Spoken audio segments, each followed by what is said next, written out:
Shasha ezamboka oyo ezwami na territoire ya Masisi na bakilometele pene na tuku misatu na sud-ouest ya Goma, engumba mokonzi ya etuka ya Nord Kivu na este ya Republiki ya Congo Demokratiki.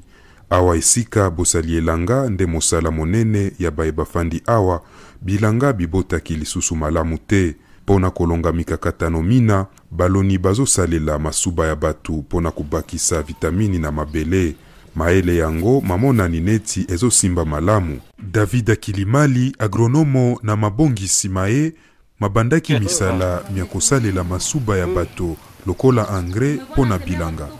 Maitape ni kukamata mkojo, tunaikusanya.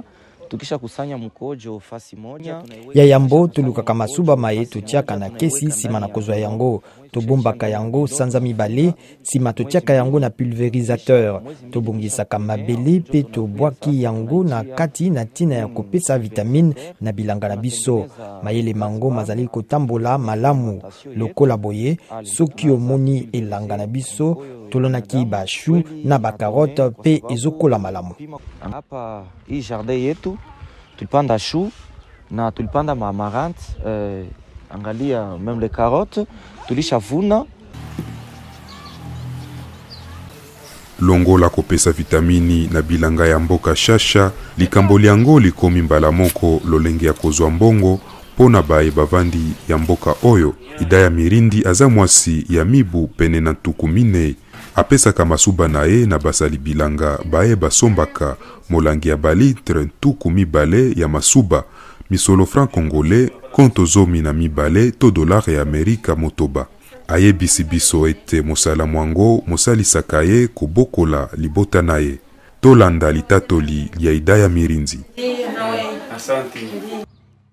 Aokaki sango yango tango nazalaki na wenzi, basali bilanga balikaki pona kopesa biso sango ya kopesa kama masuba na biso.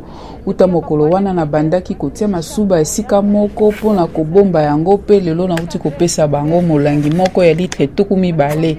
Bango pe bapesinga 12,000 francs congolais. Bazo ebisa biso ete bazo salela yango na kubwaka kana bilanga na ndenge bazoluka yango mingi epai ya basali bilanga, masuba wana ya batu ekomi kozanga mpentalo na yango ekoki komata na mikolo mikoya.